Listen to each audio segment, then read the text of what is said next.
Please, help me. Anything to eat? The voice didn't shout. It didn't beg. It simply existed, barely there, like a candle flame fighting the wind. But to Amara, it was louder than every car horn in Lagos. She stopped cold, one hand on the door of her black SUV, the other clutching a steaming takeaway box of jollof rice and grilled chicken she had just picked up. Her mouth had been watering all the way from the counter. Now, she couldn't even smell it. The voice came again, fainter this time, like it might dissolve completely. Please. Amara turned. The supermarket was still alive with movement. Tired workers, impatient customers, young boys selling sachets of water. But near the sliding glass doors, unnoticed by most, sat an old woman. Her scarf was dull with dust. Her hands were folded over her stomach. Her lips were dry. She wasn't calling out. She wasn't stretching a bowl. She just sat there. And somehow, that made it worse. Amara felt the sting behind her eyes before she could blink it away. That stillness, that quiet desperation, it reminded her of something. No, someone. Her mother. She took a step forward. Then another. Her heels tapped against the tiled sidewalk like a whisper. She knelt down, ignoring the glances around her. The woman looked up, her gaze foggy with hunger, her pupils shining with the kind of pain that made Amara's throat close. Ma, Amara said gently. Are you okay? The woman gave her the faintest of smiles. I will be, if I get a little food. Something warm. Amara didn't hesitate. She didn't think about the untouched dinner in her hand. She simply placed the hot box of jollof into the woman's lap and uncapped the bottle of cold water. Please, she said, her voice tight. Eat. Just eat. Don't talk. The woman stared at the meal for a moment, as if unsure it was real. Then, slowly, she picked up the spoon. Her first bite was small. The second, bigger. Then she closed her eyes. It wasn't joy on her face. It was something quieter. Peace. Amara exhaled shakily. Her hand still held the plastic bottle cap. She looked away, pretending to adjust her purse. Why are you crying? The old woman asked softly. Amara wiped her cheek with the back of her hand, a bitter smile touching her lips. I'm fine. A lie, like all the others she'd told since the night her life shattered. Do you have a place to stay? She asked. I can drive you home if you like. The woman tilted her head. You would do that? Yes. Amara's voice was firmer now. Please. The old woman nodded slowly, then struggled to stand. Amara offered her elbow, steadying her as she rose. My name is Monica, she said. I came to visit my son. But it's a long story. Tell me on the way. Amara opened the car door for her and helped her in. Inside the SUV, she adjusted the AC to low and merged into the sea of Lagos traffic. Headlights, vendors, the chaos of twilight all flowed around them. But inside the car, it was quiet. Too quiet.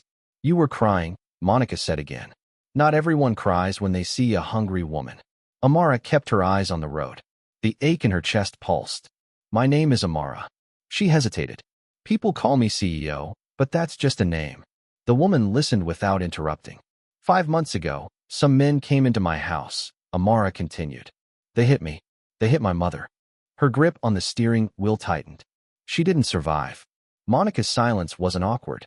It was like a blanket, letting the pain settle without pressing. My ex-husband. Amara's voice grew cold. He called the police. Told them I did it. Said I killed her. She blinked hard. When they arrived, I was holding the rod. I had picked it up from the floor. I was trying to. I don't even know. They arrested me. Took me away like a criminal. And now? The case is still in court. The appeal hearing is next week. They say the judge is a woman. I pray she looks carefully.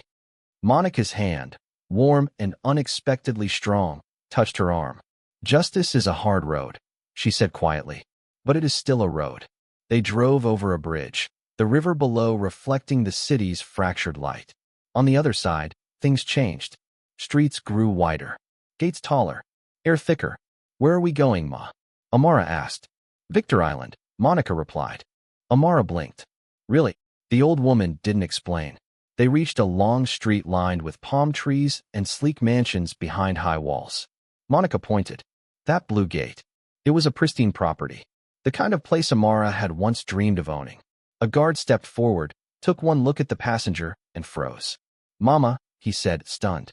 Open the gate, please. He obeyed.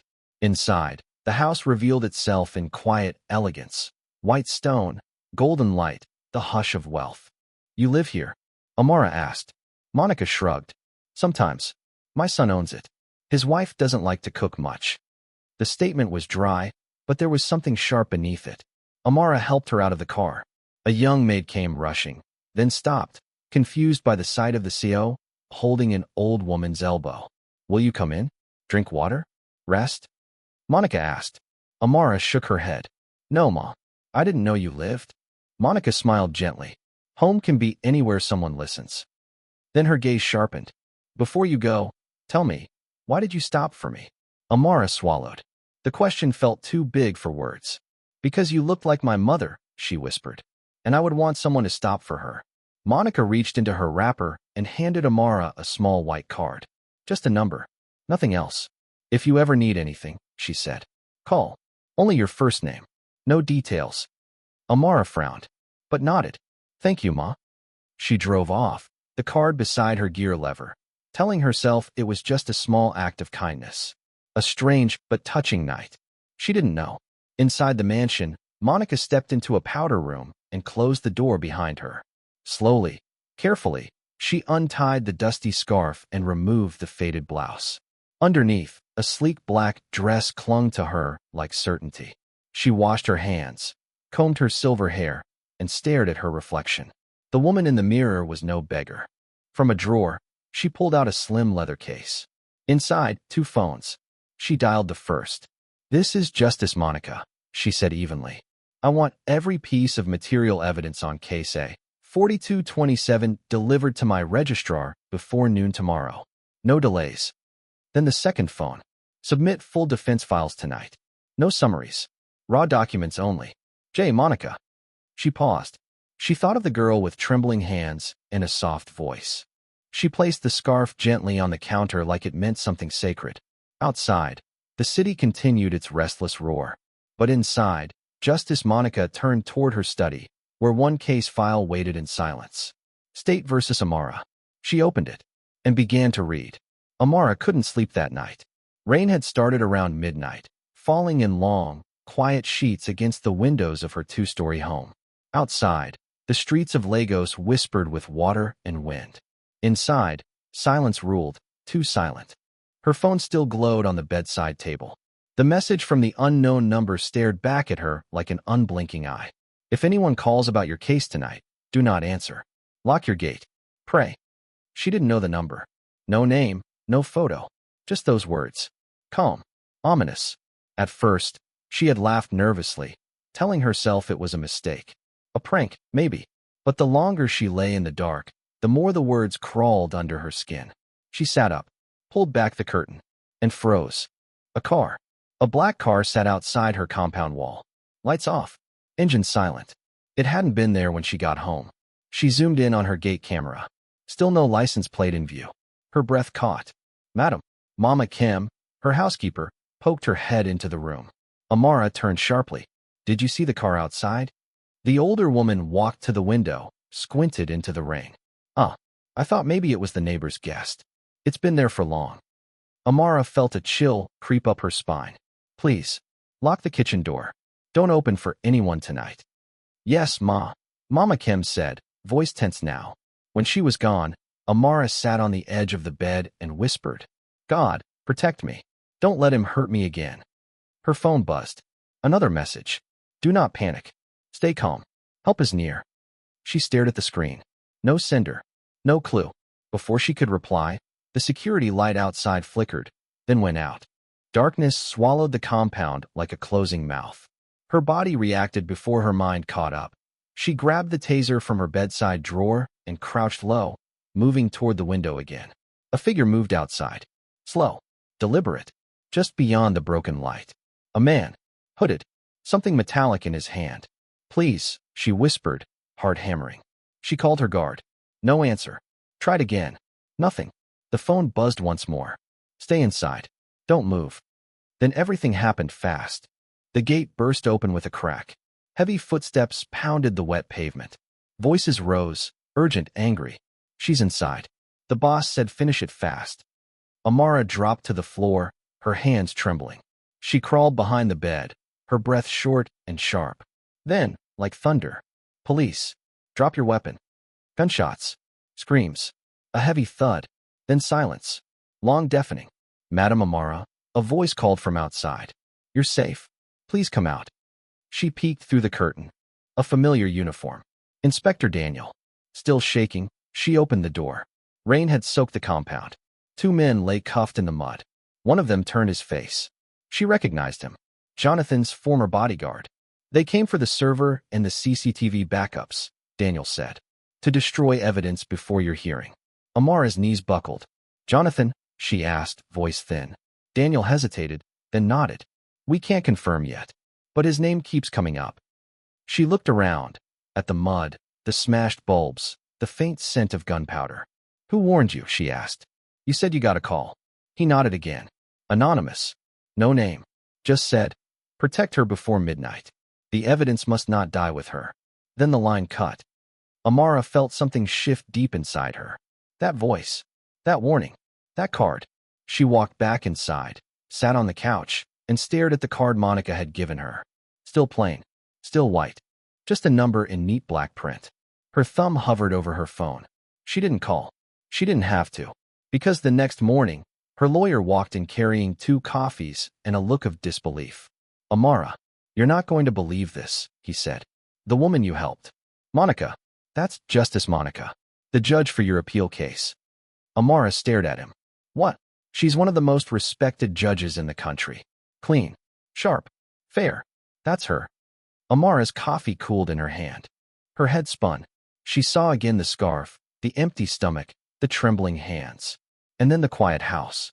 The golden lights. The way Monica had wiped her tear. Your kindness, she had said, will not be wasted. Amara whispered, almost to herself. I think I met her before the court ever began. That evening, while her lawyer worked through backup documents and legal strategies, Amara stood by her window, watching Legos fade into darkness.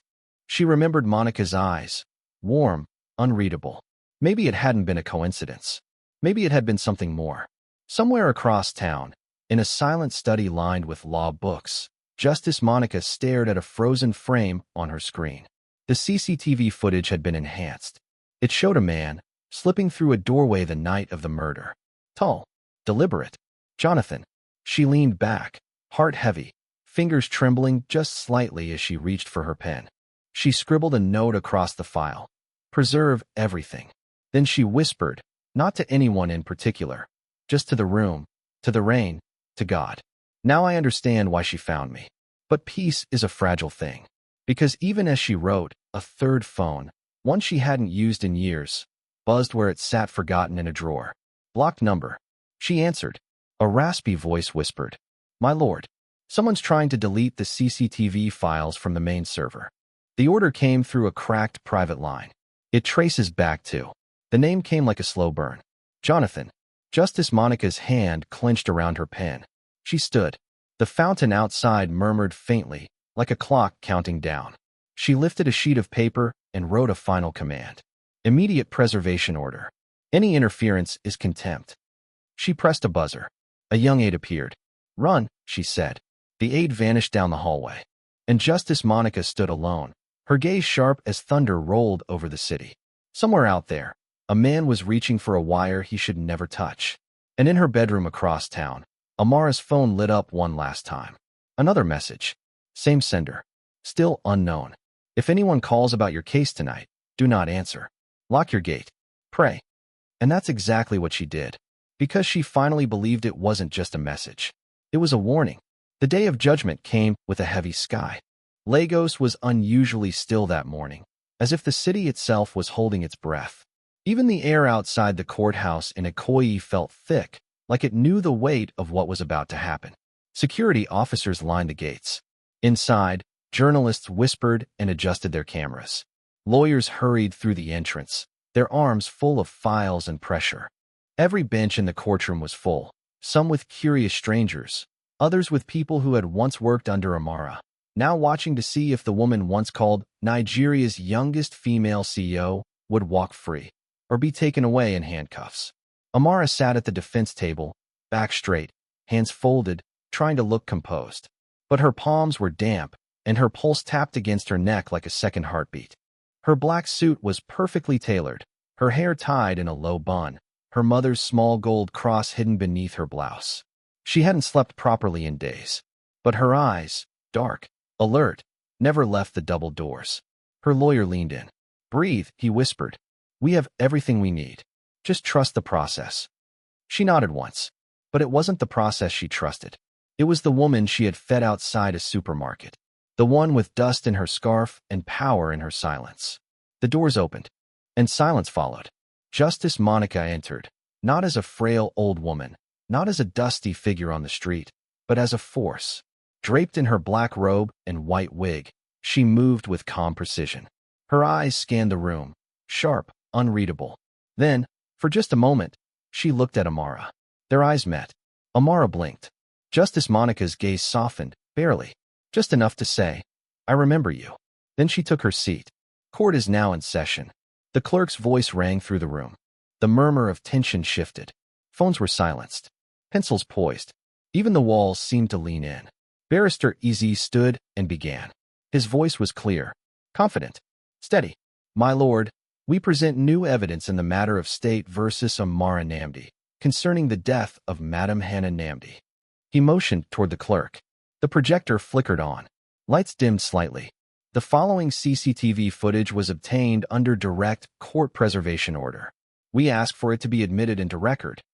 Justice Monica gave a single nod. "Proceed." The video played. Date, March 12th. Time, 8:43 p.m. The courtroom held its breath as a grainy hallway camera came to life. Amara's front door. The living room. A narrow corridor. Two men entered, dressed in black, faces partially obscured. The iron rod glinted in the low light. Then came the noise, the muffled scream, the chaos. On screen, Amara's mother appeared, seated, unaware, then startled. A blow. Another. The courtroom gasped. Then Amara appeared, running into the frame, shielding her mother. She was hit too. The video froze. There she was, collapsed beside her mother, bleeding. The iron rod lay between them. Then, another figure entered the frame. Not masked, not rushed. He moved with a kind of cruel calm. A second passed. Then his face turned toward the camera. It was Jonathan. The room broke into a collective gasp. Cameras clicked. Reporters whispered. Even the court clerk looked shaken. Jonathan's lawyer jumped to his feet. "Objection, my lord. This footage could be doctored." Justice Monica didn't blink. Objection overruled. The court recognizes this video as authentic, sealed directly from the provider. Continue.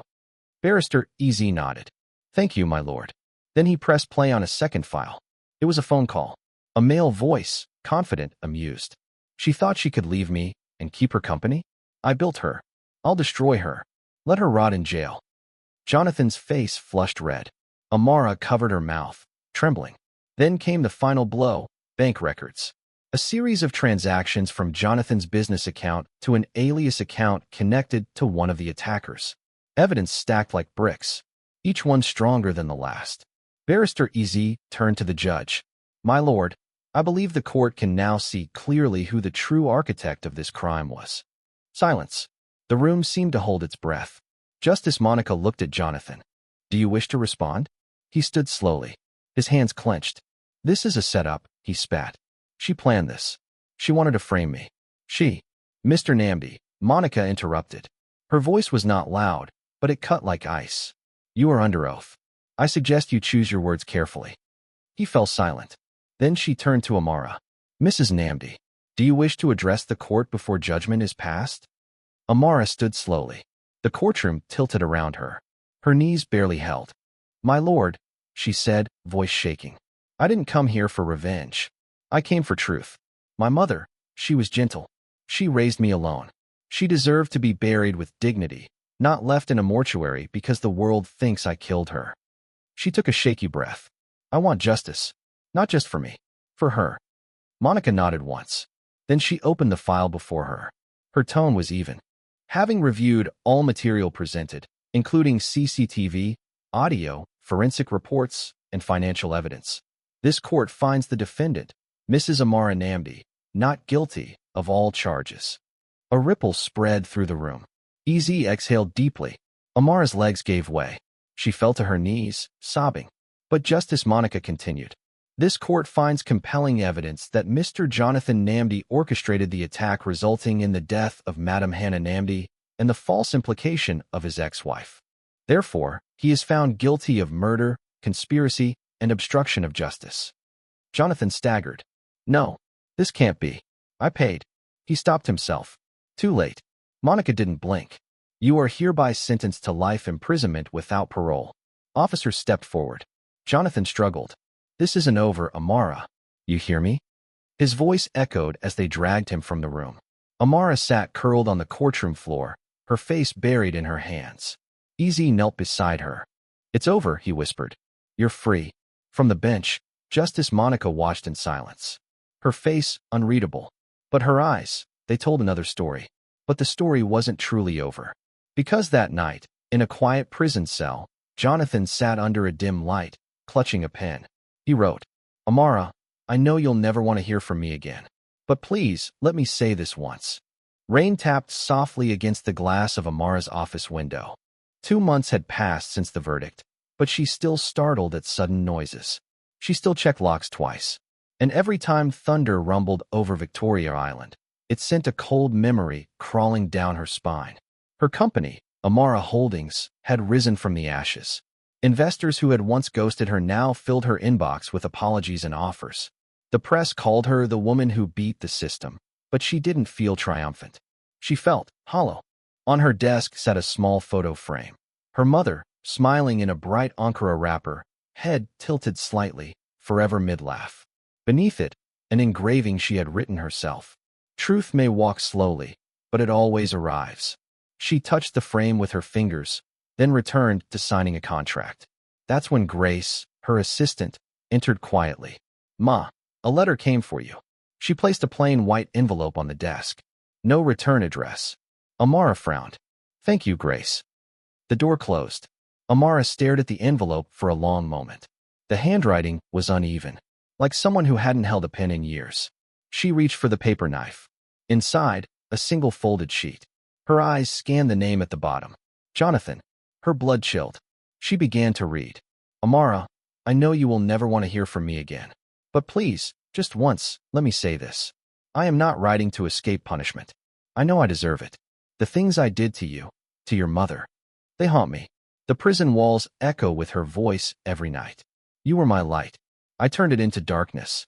I thought revenge would make me strong. It only made me empty. If forgiveness is possible, even a drop, please send me a word. Jonathan. Her hands trembled. Forgiveness? She stood, walked to the window. The rain blurred the skyline of Lagos into streaks of gray. Her chest ached. She didn't respond. But the letters kept coming. Every week for 2 months. Each one darker. More desperate. A man unraveling. Amara, I'm sick. My heart is failing. I see you and your mother in my dreams. You're always holding hands. Please let me apologize in person. She kept the letters in a drawer, unopened, until one changed everything. It arrived on a quiet Thursday. She had just returned from a charity event. The envelope was the same, but inside, with the folded page, was a photograph. Her mother's grave. Someone had cleaned the weeds, laid fresh lilies, lit a small candle. Amara dropped the photo. Her knees weakened. The letter said, I don't know why the guards allowed me to visit, but I did. I spoke to her. I told her everything. How I failed her daughter. How I broke the woman who once prayed for my success. I don't know if she heard me, but I believe she did. Please come, just once, so I can say it to your face before I leave this world. That night, Amara called Justice Monica. Her voice cracked when the judge answered. I got another letter. There was silence. Then Monica said gently, You've been receiving them. Every week. He wants to see me. Do you want to go? Amara hesitated. Part of me says no. But part of me, maybe I need to end it. To free myself. Monica's voice softened. Sometimes forgiveness isn't for them. It's for us. To stop bleeding inside. Amara wiped a tear. Will you come with me? I will, Monica said. If you are truly ready. 3 days later, the sun glared over the walls of Kirikiri Maximum Security Prison. Amara's SUV passed through the gate. Her name had already been verified. Justice Monica was waiting inside, dressed in a plain gray suit, sunglasses hiding her thoughts. Amara hugged her. "Thank you for coming." Monica nodded. "You're brave for being here." The prison smelled of metal and bleach. Every step echoed. Guards walked ahead, guiding them. In a small visitation room with a metal table, Jonathan waited. He looked smaller. His once sharp features were now drawn and pale. His hair had grayed around the edges. His shoulders hunched. He looked up. Amara. Her throat tightened. "Jonathan." There was a long silence. Then he spoke, voice hollow. "You look strong." "I had to be." He nodded, then looked down at his hands. They trembled. "I hated you because I hated myself. You were better than me. Stronger. I thought if I destroyed you, I'd feel powerful again. But all I did was destroy myself." His eyes glistened. "I see her every night. Your mother. I hear her voice. I hear her say, 'You will pay.' And I am paying." Amara listened. Her hands were clenched under the table. Then she whispered, "Do you know what forgiveness costs, Jonathan?" He looked up. "It costs remembering everything and choosing not to hate anymore." He nodded. "Then let it cost that. Please, forgive me."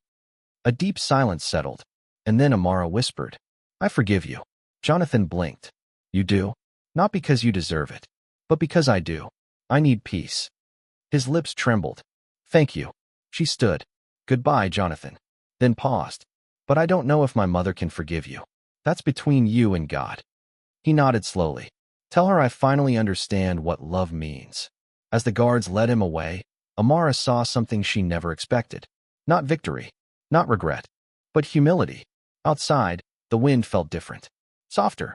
Monica stood by the car. "How do you feel?" she asked. Amara exhaled slowly. "Lighter." Monica smiled. "Then you did the right thing." They drove away in silence. The sky began to clear. For the first time in years, Amara believed peace was possible. She looked out the window. "Rest well, Mama," she whispered. "I'm finally free." But peace is fragile.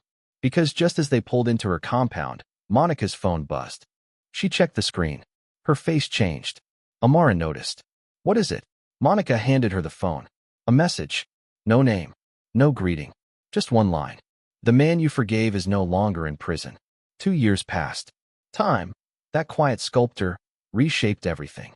The woman who once stood accused of murder was now the face of resilience. Business Today called her Nigeria's phoenix. Newspapers praised her comeback. Amara Holdings thrived like never before. Branches in Abuja, Port Harcourt, even Accra. Her name carried weight again. But for the first time, she didn't chase the sound of it. Success no longer meant applause. It meant peace. And peace was something she guarded like treasure. Her life had grown quieter. She had moved to a smaller mansion outside Lekki, a place with open gardens, fewer walls, more sky. Justice Monica became her constant visitor, part mentor, part mother. The two women often spent Sundays sitting under the mango tree, sipping tea and watching the birds. Monica once told her, "Victory is not loud, my child. It's quiet. It breathes." And Amara finally understood. But even peace, she realized, carried an echo. A hollow space that hummed softly in the heart. Sometimes she would wake in the middle of the night and reach instinctively to the other side of the bed, empty.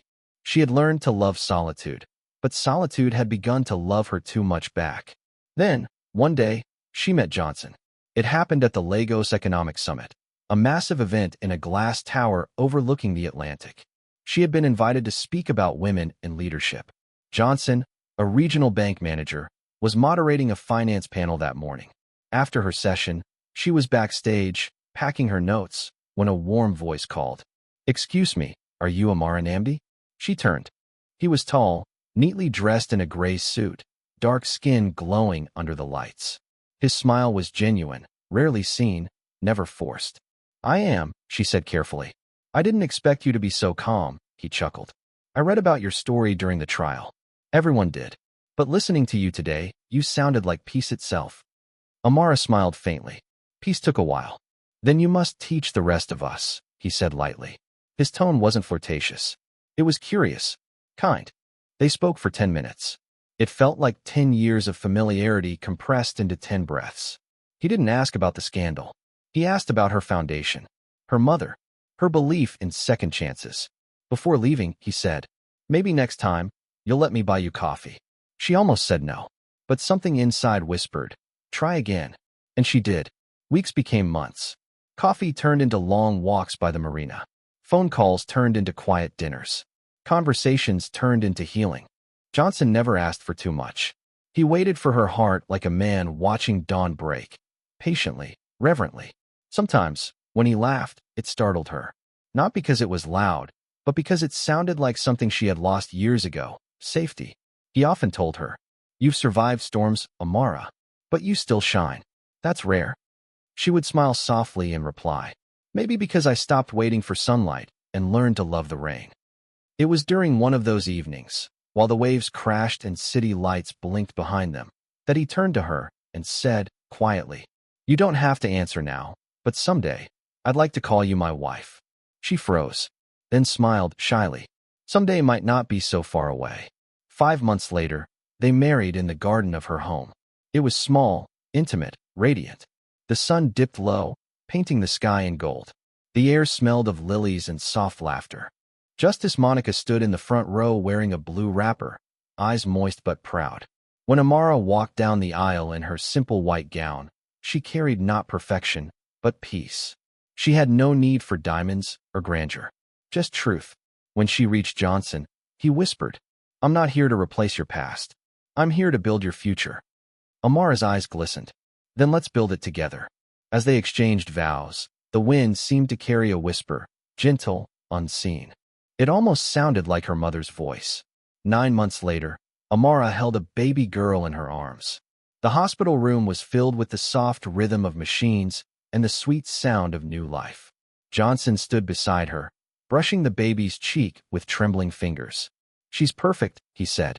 Amara smiled through tears. She looks like Mama. They had spent weeks debating names, flipping through books, laughing at suggestions. But the moment Amara saw her daughter's tiny hand curl around her finger, she knew instantly. Let's call her Hannah, she said. Johnson nodded without hesitation. For your mother.